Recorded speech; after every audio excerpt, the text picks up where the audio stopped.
Momento do Discipulado.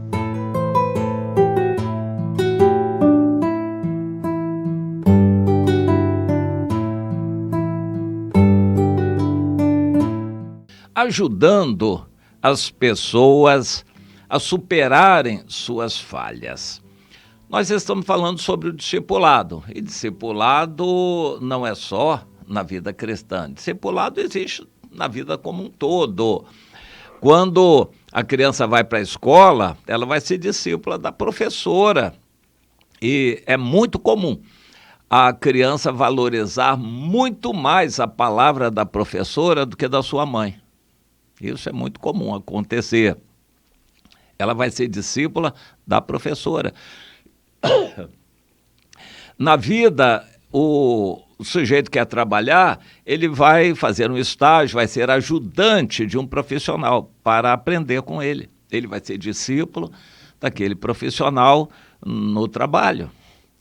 Quando na escola a pessoa vai evoluindo, ela tem momentos em que ela sente que sabe muita coisa, mas ainda não sabe nada.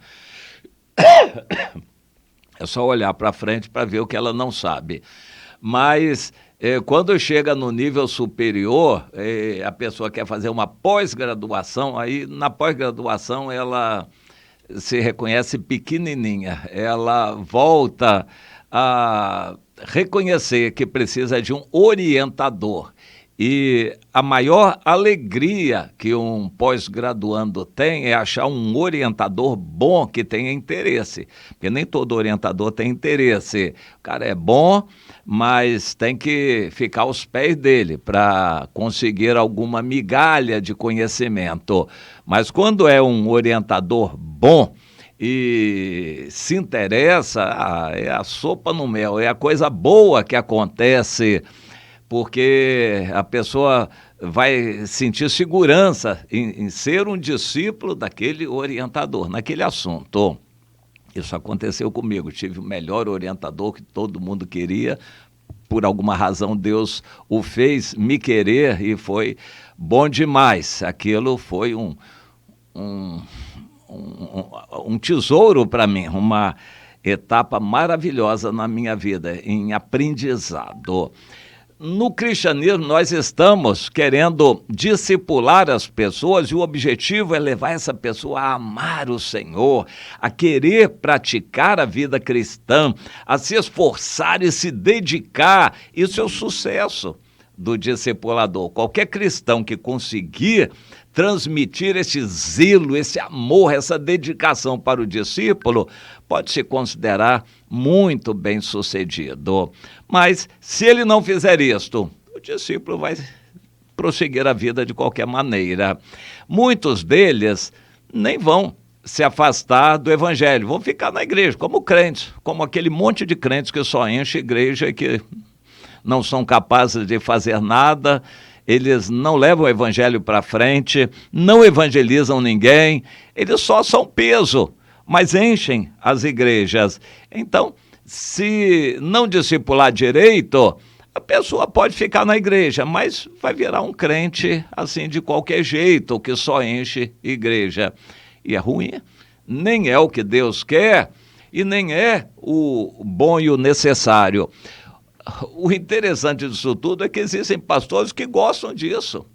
Há pastores que não têm visão, o que eles querem é o templo cheio. E se a pessoa começa a querer trabalhar, apresentar sugestões e procurar muito o pastor, ele fica incomodado. Ele não quer isso não. Ele quer aquele monte de gente calada no salão, como vacas de presépio. Quando eu ouvi essa expressão, eu me aterrorizei. Vacas de presépio, aqueles crentes que só assistem e abaixam a cabeça como que concordando, e quem está lá na frente acha que está abafando, porque todo mundo está concordando. Nada, vacas de presépio. As vacas de presépio não têm vida, elas abaixam a cabeça e levantam porque foram feitas assim.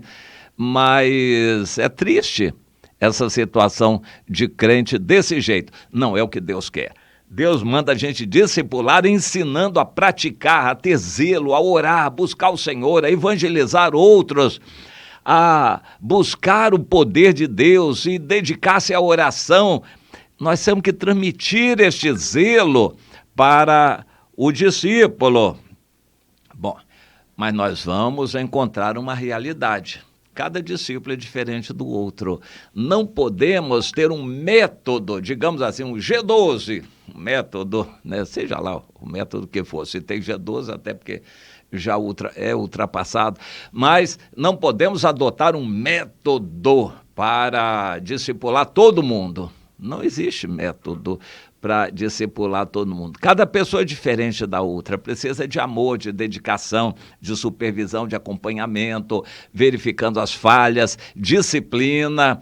A gente precisa acompanhar o discípulo e no início com muita intensidade, ou seja, todos os dias. O discipulado no início é todos os dias.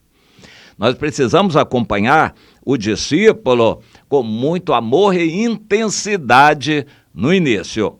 Mas aí nós vamos deparar com uma realidade. Cada pessoa tem muitas falhas no caráter, características diferentes na personalidade.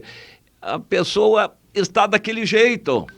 E aí, nós vamos procurar corrigir aquelas falhas, estimular, animar, fortalecer a fé. Nós vamos juntos. Quando a pessoa é meio parada, devagar, é tímida, medrosa, nós vamos trabalhar essas áreas. O perfeito amor lança fora o medo. Quando Deus limpa a nossa vida, a gente fica sem medo. De vez em quando Ele nos ataca de novo, mas a gente entrega ao Senhor e nós temos que trabalhar essa área da nossa vida que traz medo.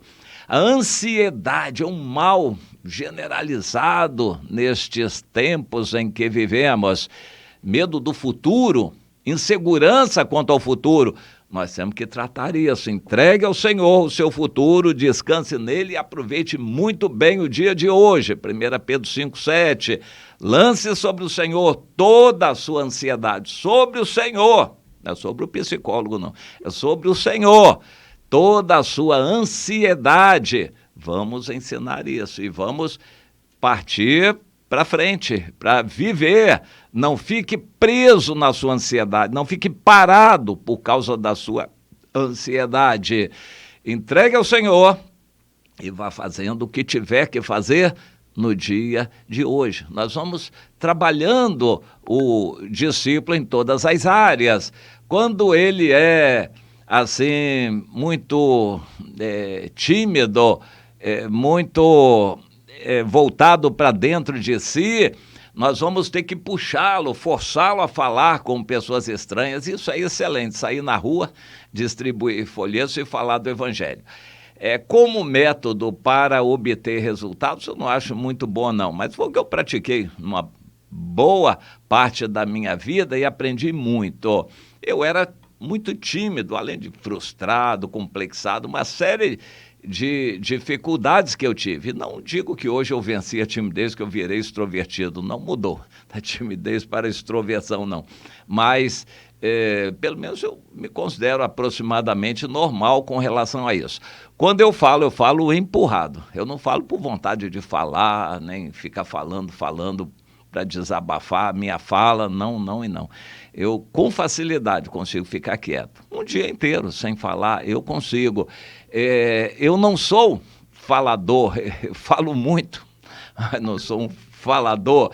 Eu não falo por vontade de falar, eu falo empurrado. Tudo que eu falo é empurrado, ou pela necessidade, pela pregação, por ver uma pessoa precisando de uma ajuda naquela área, então eu falo por necessidade da pessoa, mas eu não falo por prazer de falar, por vontade de falar. Não mudei minha característica de personalidade nesse aspecto, não.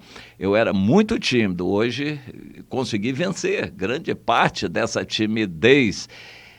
Eu estou citando um exemplo, muitas pessoas são assim, mas muitas pessoas têm outras falhas. Há pessoas que têm um complexo de solidão, eles não gostam da sociabilidade, eles procuram o seu cantinho. Talvez tenham até alguma coisa aí de autismo, cada pessoa é diferente, mas Jesus ama todas, tem jeito para tudo, Deus tem solução para todas as pessoas e em todas as áreas da sua vida, e nós temos que aplicar isto. Jesus quer fazer de nós uma pessoa completa, um vencedor. Jesus quer fazer de nós uma pessoa completa, um vencedor em todas as áreas. Há muitas áreas em que a gente é falho, mas a gente vai atacar aquela área. Eu estou lembrando de uma irmãzinha que luta jiu-jitsu. Eu perguntei, e aí, como foi o resultado? Aí eu perdi.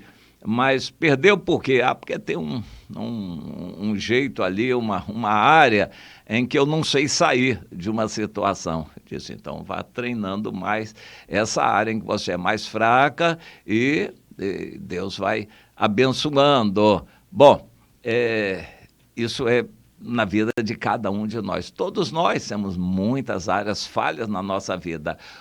A gente não consegue enxergar todas elas, mas o discipulador consegue. É uma outra pessoa que nos ama, que examina, que vê a nossa vida e aplica a palavra de Deus naquilo ali. Então, nós temos essa ajuda de ter um líder. Todo cristão precisa ter um líder. Se você está sem um líder espiritual, procure. A pessoa pensa assim, eu não estou satisfeita na minha igreja, vou mudar de igreja. Vai mudar por causa de quê? Porque eu não estou satisfeita, não tenho apoio, me sinto sozinha, não consigo produzir, eles não me reconhecem. Você precisa estar onde tem um líder que ama você e que ajuda.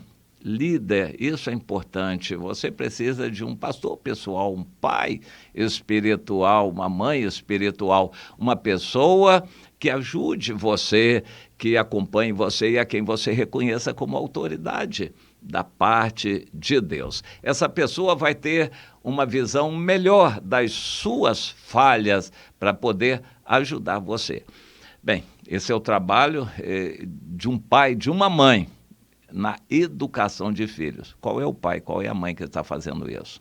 Eu acho que existem muito poucos, mas é o que a gente precisa fazer. Acompanhar, ajudar a pessoa a descobrir suas falhas e nós vamos ajudar a pessoa a vencer na sua vida nessas áreas onde há falhas. Isso é o trabalho do discipulado que Jesus mandou todos os que o seguem fazer. Você está fazendo?